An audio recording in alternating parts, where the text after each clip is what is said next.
Tanto que eles não conseguem sair daqui porque nós temos 2 campos de proteção ao redor da Terra. Agora, para onde que eles serão retirados? Eles irão para um planeta chamado Ceres, que é o quê? É um planeta anão. Emmanuel nos Entende? explica melhor sobre esse Sol negro alimentado pelas energias baixas. Claro, a previsão dele, tá, que foi passada, é que ele ocorra entre 2029 e 2036. Essa é a previsão da extração desse Sol negro. E o despertar não é, a pessoa agora ela virou um santo, né? Não, o despertar é simplesmente ganhar consciência sobre essas coisas. Porque o melhor a gente pode fazer para sustentar a luz no planeta e ampliar é crescermos como seres humanos. E de que forma fazer isso, como o Emmanuel já comentou, não alimenta todo esse sol negro. E Emmanuel, de onde tu nos traz essa informação?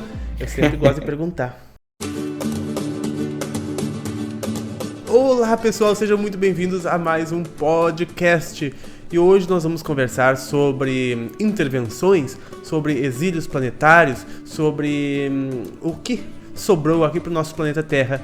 Uma contingência muito grande de seres trevosos. Por que sobrou para a Terra estes seres? Aqui no final das contas nós vamos ver o Código Galáctico, que fala sobre as intervenções, a capacidade de intervir do plano da luz ou não, e se essa permissão de intervenção aumentou nos últimos dias. Porque eu recebi aqui um comentário do Deco Lopes que diz que a intervenção era de 10% segundo o código, porém agora parece que foi autorizado 30% de intervenção. Apertem os cintos e não tenhamos medo. Até se der errado, vai dar certo. Eu gostei dessa frase, né? Até se der errado, vai dar certo, porque isso é certo, né? Até se der errado, vai dar certo. Precisa de um certo percurso para entender essa frase, mas ela é verdadeira. Porém, a questão da intervenção ter sido aumentada agora devido aos conflitos planetários, esta informação não condiz. Pelo menos os mentores não sabem nada deste aumento da intervenção. Para eles, continua como sempre foi, dentro das diretrizes planetárias de intervenção. E por isso nós vamos entender o que são estas diretrizes planetárias de intervenção, até que ponto podem, que não podem, e por que podem e que não podem. E aí a gente vai ver que o universo ele é magnânimo e possui já em suas harmoniosas e perfeitas leis características que fazem com que seja cumprido por suas próprias leis as características referentes à ação e reação, a plantio e colheita, sem que haja necessária intervenção de um ser para que isso seja feito. As próprias leis universais fazem tudo discorrer de acordo com o equilíbrio, de acordo com o campo mental e o campo de merecimento, o campo de plantio e colheita, como a gente disse. E é sobre isso que nós vamos discorrer aqui hoje, e atendendo a muitos e muitos pedidos que dizem que eu não deixo os convidados falarem, hoje eu ficarei bem quieto e vou deixar bastante o Emmanuel falar, o Hélio falar, mas nós também vamos ver sobre o Código Galáctico, porque vejam só assim conosco, né? O Código Galáctico diz na sua seção 2, né? Que a gente vai deixar aqui o Código Galáctico caso tu queira ver, diz que cada ser senciente tem o direito incondicional e inalienável a ser separado e protegido das ações negativas dos outros seres sencientes. Será que isso é verdade? Vamos começar com um estudo deste caso, e o Emmanuel tem um contexto galáctico a nos colocar. Primeiramente, boa noite, Emmanuel, boa noite, Hélio. Então, pessoal, é um prazer de novo estar aqui, a gente poder trazer mais um pouquinho aí, um vislumbre de alguns conhecimentos, né? É interessante a gente trazer um contexto histórico, a gente entender a questão da Terra nesse processo, e entender que, de fato, nós somos um reduto final, digamos por assim dizer, deste braço de Órion, um pouquinho mais do braço de Órion, né? Quem não é familiarizado, né, com a rebelião de Lúcifer, né, que foi a grande guerra que ocorreu há um bom tempo atrás, se não me engano, há 600 mil anos atrás, né, o que acontece? Muitos sistemas solares, né, estiveram envolvidos nesse processo, onde que eles tiveram que, entre aspas, escolher lados, né? E a coisa ela era um pouco mais sutil de como a gente imagina que porque, obviamente, eles tinham muito mais conhecimentos. Então, uma das alegações é de que Lúcifer dizia, eu não vejo Deus, eu não me comunico com Deus, então ele não existe. Tanto que ele achava que Jesus, que era, a gente já sabe, né, é um ser que é de um poder, uma energia gigantesca, né? Um Cristo planetário? Sim. Então, o que acontece? O próprio Lúcifer achava muitas vezes que Jesus era Deus, porque era o mais próximo que ele tinha de uma referência. Por isso que tem toda essa história bíblica, né, de Deus contra Lúcifer, né, enfim. Mas a gente sabe que não é bem assim, né? Então, o que acontece? Nesse contexto, sim, escolheram-se lados, inclusive muitos planetas, inclusive Sírios, todos estiveram envolvidos nesse processo, né? Muitos desses planetas, Próquion, enfim, vários desses sistemas solares. E depois disso, né, desse processo, ao longo do tempo, né, quando se acabou essa rebelião, Jesus foi passando por cada uma desses sistemas solares, né, e ele foi, digamos assim, resgatando e recuperando e trazendo, enfim, o que ele tentou trazer aqui para nós, né. E esses seres, conforme ele ia passando pelos sistemas solares, eles não evoluíam, ou seja, havia ciclos, como tem os nossos ciclos aqui que estão acontecendo, e esses seres, eles iam sendo migrados, exilados para outro planeta, e assim ia, e assim ia. E Jesus foi passando pelos esses outros planetas, até um ponto que eles estavam praticamente concentrados aonde? Em Capela. E nós conhecemos bem a história dos exilados de Capela, ou seja, muitos capelinos não eram capelinos. Ele já tem origem em outros planetas. Então já é um processo que eu estou falando aí de algumas centenas de milhares de anos, entendeu? Então, eles foram, e depois, o reduto final, depois de Capela, houve aqui ainda, né, tinha um planeta que ficava entre a Marte e Júpiter, né, que era Maldek, ou Erg, né, onde que os dragões foram para lá, tem toda uma história, né, não tem como a gente entrar agora em detalhe, eles também conseguiram, degladiaram lá, explodiram, né, detonaram o planeta, e o reduto final onde foi, vieram para a Terra, no caso, há 800 mil anos atrás, e aqui eles ficaram presos. Então, a Terra era um planeta prisão. Ainda é, de certa forma, para eles, né? E o que acontece? Agora, para onde que eles serão retirados? Eles irão para um planeta chamado Ceres, que é o quê? É um planeta anão, que é um resquício da explosão deste planeta Maldek, que ele fica no cinturão de asteroides, que é da explosão que ocorreu desse planeta, ou seja, entre Júpiter e Marte. E eles sabem que vão para lá, né? E eles não têm o que fazer.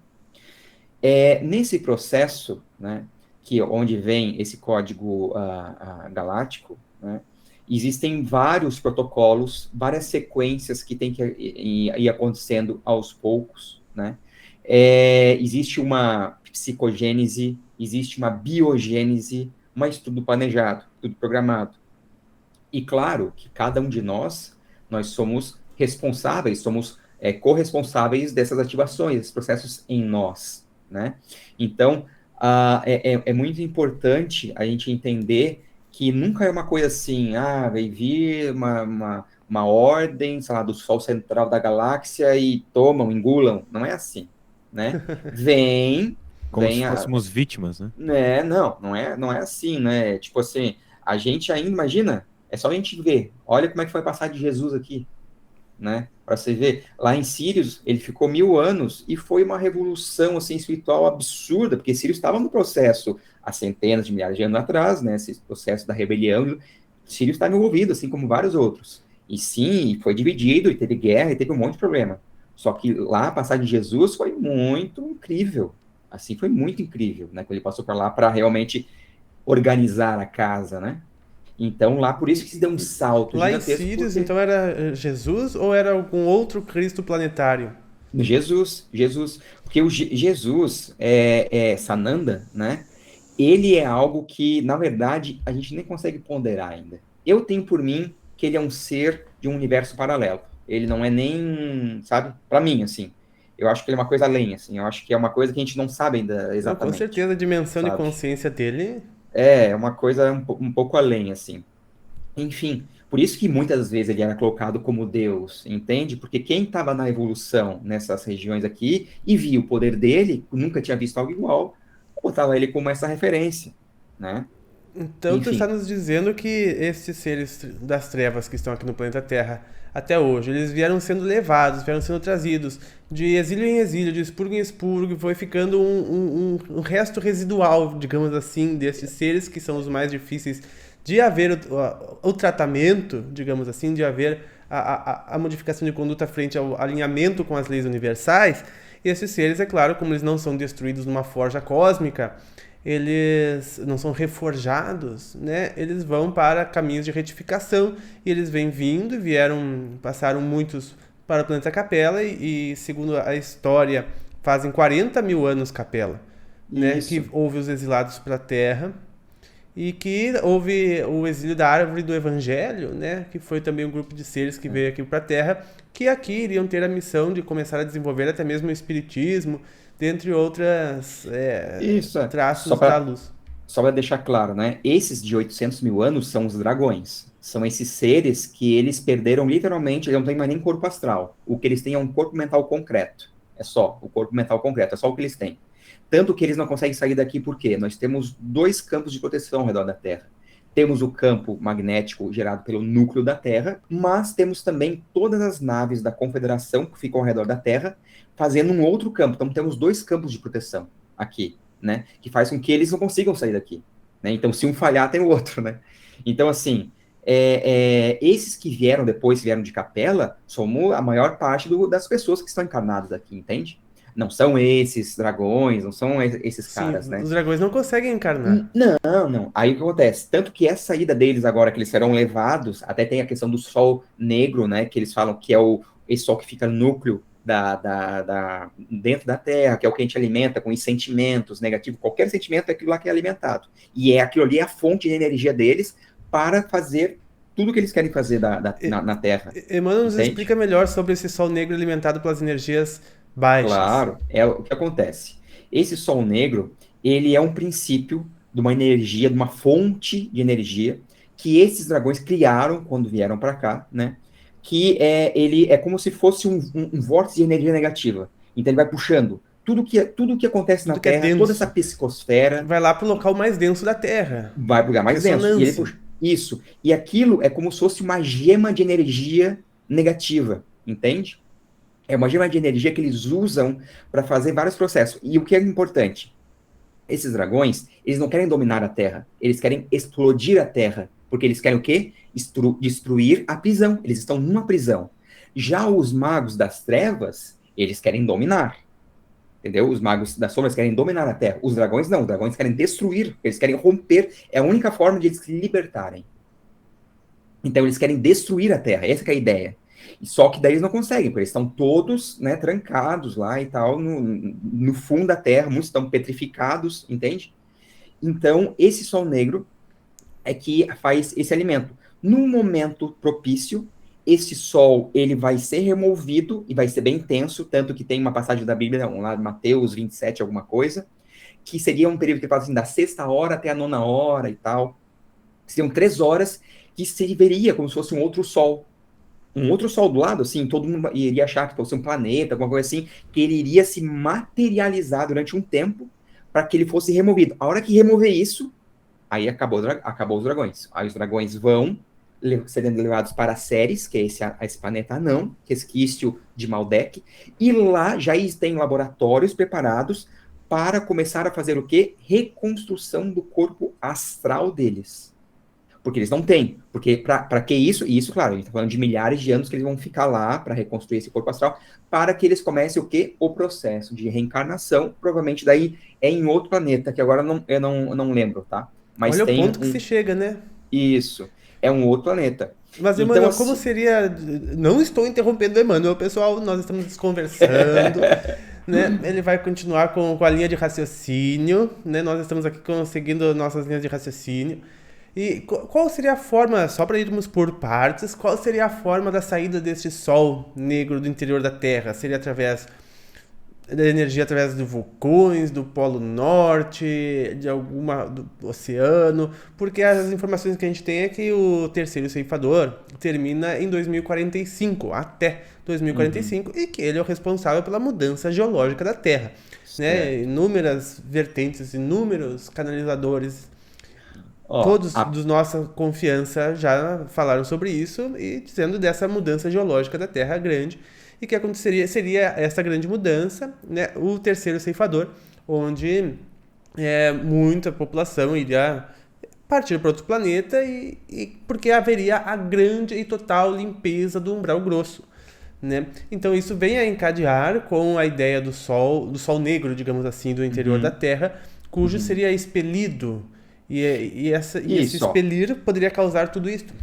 Isso, ó. A previsão dele, tá, que foi passada, é que ele ocorra entre 2029 e 2036. Essa é a previsão da extração desse Sol negro. Eu acredito que ao fazer isso, né, eu não sei, aí eu já não sei se seria de imediato a remoção dos dragões, ou se depois disso, né, ainda vai um tempo que daí talvez aconteça esses processos, né, não sei.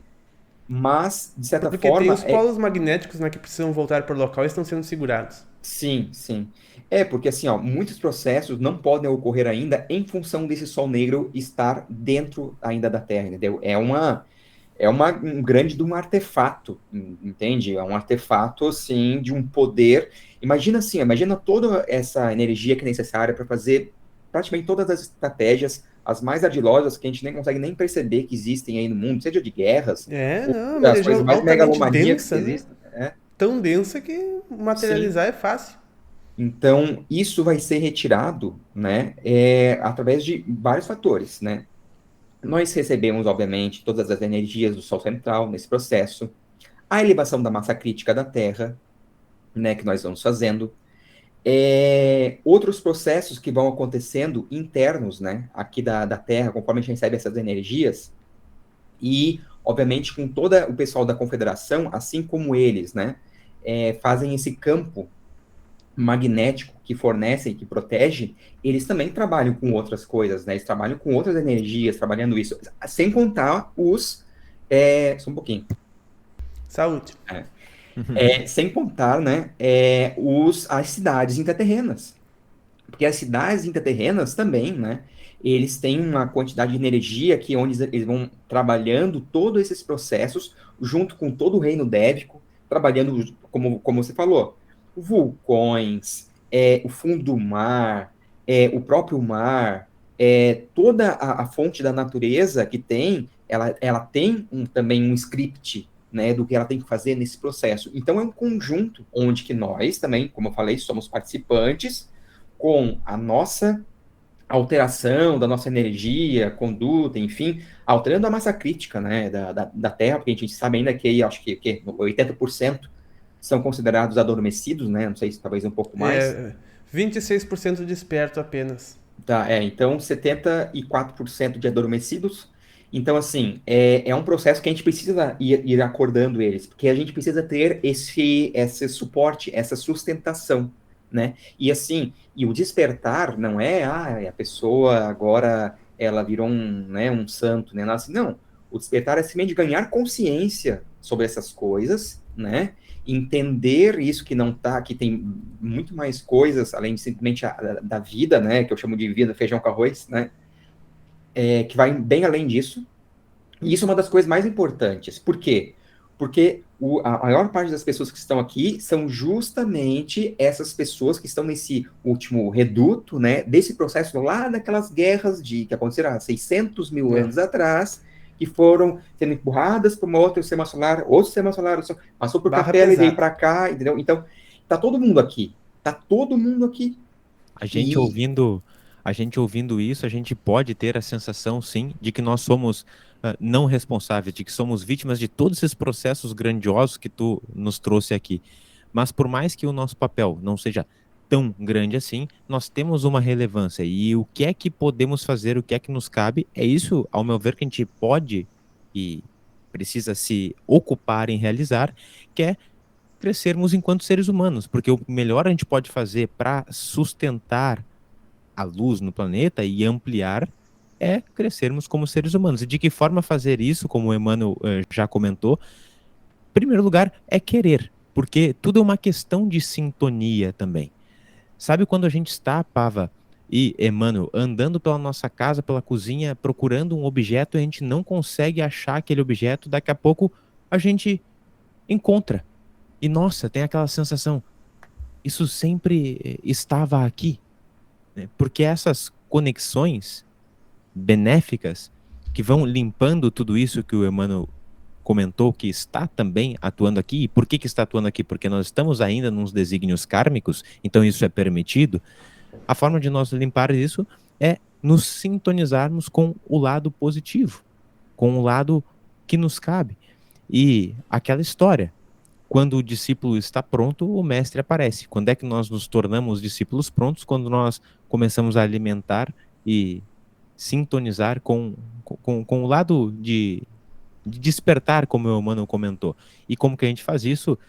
Estando em sintonia, em contato com temas como esse, ampliando aquilo que a Mônica, através da Sheliana, sempre nos traz, o nosso conhecimento, o nosso autoconhecimento e a nossa prática do bem. Porque assim a gente tira a força, Do não sol negro. alimenta todo esse sol negro. Perfeito. Exatamente, é isso E é aí. importante também a gente deixar claro que isso é permitido porque, como eu comentei, estamos nos desígnios kármicos. E nesses desígnios kármicos, todas essas operações de intervenção da frota galáctica, ela é um pouco mais limitada. É limitada a essas relações mais sutis, que está conectado, o que Emmanuel trouxe também, de corpo mental. Seja corpo mental concreto, que é um pouco mais perceptível, ou ainda corpo mental mais sutil, mais luminoso, mais difícil de ser observado por nós. E como que nós temos acesso a isso? Através dos processos intuitivos, através dos fenômenos mediúnicos que nós estamos em contato diariamente, através das experiências em corpo astral também isso é possível. Então essas interferências, essas intervenções, através dessa forma é possível. E por isso também a gente vai alimentando mais e mais e mais ainda o nosso progresso, diminuindo esse sol negro, a força dele. Perfeito. A ideia é que a gente possa justamente começar a trabalhar com esse nosso corpo mental abstrato, que ele está na quinta dimensão. É onde lá está o registro da Akásicos, enfim, é a quinta dimensão. E no caso até desses dragões, né, eles não têm mais acesso, entendeu, a esse corpo. Ele existe, obviamente, mas ele é sutil, mas é como se ele tivesse completamente embaçado. A luz não passa e não chega nada para eles, entende? Mas nós, nesse projeto, que inclusive é uma das ideias, né, das propostas do projeto Kavina, né, é justamente fazer com que as pessoas com todas essas infinidade de ferramentas e conhecimentos, e enfim, mudança de vida, você começa a viver mais esta quinta dimensão. Viver mais, não quer dizer que a gente vai para a quinta dimensão, isso vai demorar um bom tempo, mas você comece a Muito tempo. viver a sua vida aqui, manifestando com esses insights, essas intuições, essas centelhas da quinta dimensão, entende? Nas suas escolhas, enfim, mas, e essa que é a ideia, e é isso que vai fazer a total diferença. Né? E a gente não precisa se preocupar que realmente esses seres desarmonizados, desestruturados, que nem corpo astral possuem, como o Emmanuel comentou, não conseguem acessar esse corpo mental mais abstrato, mais Perfeito, sutil. perfeito. Nós, às vezes, tendo essa intenção, nos colocando no caminho espiritual, tendo as nossas práticas, muitas vezes não conseguimos acessar ainda, falta um grau de alinhamento, de harmonia, quanto mais seres completamente desestruturados, né? É verdade. Então, para concluirmos o assunto quanto a intervenções, né, as intervenções, elas, no meu ponto de vista, elas não são necessárias, como a gente diz, porque as leis cósmicas garantem o funcionamento dos mesmos, né? O que o Hélio fizer, ele vai vir a colher, e daí alguém vai vir intervir para que o Hélio não seja colhedor do seu karma? Não seria certo. A gente vê coisas terríveis acontecendo, a gente vê, né? Mas a gente quer uma intervenção quanto a todas as coisas ruins, eu sei, mas a gente não pode esquecer que são milhares também de expiações, milhares de provas que a gente ainda vê esse mundo passar. E se a gente pensa em intervenção, por exemplo, como as naves virem e destruírem tanques, isso jamais vai acontecer. Tu nunca vai ver uma intervenção da luz que faça qualquer tipo de destruição ou dano. Jamais. O que eles poderiam fazer é paralisar o tanque, desligar os motores, mas eles também não fazem, porque... Pava, Oi. em relação a isso que você está comentando também, nós não estamos num mundo por desígnios não kármicos que permitem essas materializações intensas ocorrerem e esses contatos físicos ocorrerem também. Também por essas razões que esse tipo de intervenção que você comentou não acontece. Isso. Acontece em raras e raríssimas exceções. Raríssimas exceções. E quando... Porque tem a 8ª lei, né? Tudo é relativo. Exato. Exatamente. E ocorre naquelas relações onde, por exemplo, vai interferir na questão do planeta inteiro. Por exemplo, uma grande explosão, né? Iria ser além do karma. Então, são questões pontuais onde essa intervenção já vem acontecendo desde sempre, né? A gente não é solto ao Deus dará. Assim acontece quando alguma atitude iria infringir o código galáctico, essa premissa que tu trouxe no início da nossa conversa aqui, né? Que colocaria em perigo grande parte de serem sencientes, né? todo. Ia ser acima do karma das pessoas, ia ser acima... Tudo que for acima do karma, da lei de ação e reação, pode-se haver intervenção. Mas é que é muito difícil de chegar a isso, até mesmo em âmbito planetário. E quando se chega daí, sim, há a possibilidade de intervenção. Em relação à ampliação dos 10% para 30% que foi colocado, né, se isto de fato estaria acontecendo, não em nível de intervenção. Pode ser que tenha se aumentado, sim, uma porcentagem de mais frotas, de mais seres estarem realizando intervenções daquelas possíveis, que são essas que nós já comentamos, mas não em nível de intervenção. Realmente. Então, pessoal, nós temos muito mais a conversar sobre essas novidades que o Emmanuel nos traz. E, Emmanuel, de onde tu nos traz essa informação? Eu sempre gosto de perguntar. Certo. Então, tem muitos livros que trazem. Tem livros do Robson Pinheiro, do Roger Bottini Paranhos. Tem também muita coisa no livro de Urântia. Tá? O livro de Urântia também tem bastante coisa. Enfim, tem muitos, de vários conteúdos, né, de várias fontes diferentes de livros, que, obviamente, você tem que ir lendo e tem que ir conectando, né, assim, onde tem as partes que elas se repetem, as informações. Às vezes muda o nome do planeta, que nem eu falei, né, Maldek, Egg, acho que tem Phantom também, tem nomes que variam, mas... Então você vai pegando esses contextos, né, tem a briga dos dragões com os guardiões Jedi, né, que é são seres outro podcast. Nossa, assim, é muita coisa, então... Enfim, mas eu acho que o importante é isso, assim, né, pessoal, é ir lendo, assim, esses conteúdos, sinta, né, vai atrás e comece a conectar as informações, né, porque certamente, assim, ó, isso é fato, é que nem a construção do Pentateuco Espírita, era uma pergunta que era feita para vários grupos enviados para o mundo com várias cartas, as respostas voltavam e tinha respostas iguais. Então, a gente tem que fazer meio que um trabalho assim, vocês leem vários livros, várias fontes, bem, ó, conecta aqui, assim, repete essas informações, e daí vocês vão ver que elas se combinam. E no final, você tem que sentir. E ligando com o nosso coração. Faz sentido. Isso. Esse é o martelo final, né? Se você sentir aquela coisa. Exatamente. Porque até outra pergunta aqui, muitas vezes vocês dizem coisas que a gente sabe, que a gente já sabia que era verdade, parece que a gente tem uma sensação familiar. Exatamente isso. Tudo aquilo que é verdade a gente já conhece, a gente já sabe. Então a gente também tem que cuidar dessa sensação familiar para ver se aquilo faz sentido pro nosso coração. Pessoal, faltam 3 minutos para iniciar a live do Portal Paz, que nós vamos transmitir ao vivo agora. E hoje eu consegui reunir este trio neste horário para a gente gravar o podcast. Emmanuel, temos muito mais a conversar, coisas muito incríveis ainda temos para falar pro pessoal. E eu espero que tu tenha gostado. Deixe teus comentários, deixem perguntas aqui para alimentar os nossos próximos vídeos. Agradeço muito, Emmanuel, a tua participação. Obrigado, valeu, Pava, valeu, Hélio. É sempre uma satisfação a gente poder compartilhar, porque eu acho que é isso. Compartilhar, acho que é a lei, né? Acho que é a palavra de ordem nos momentos onde aqui estamos. Obrigado, Emmanuel. Obrigado, Hélio. Obrigado, Pava, Emmanuel, a todos que nos acompanharam. Então conseguiu juntar o trio Ternura e cá estamos, Pava. Mas verdade. Retornamos em uma próxima oportunidade. Fiquem na paz. Obrigado, pessoal. Nós nos vemos nos próximos. Um grande abraço e até mais.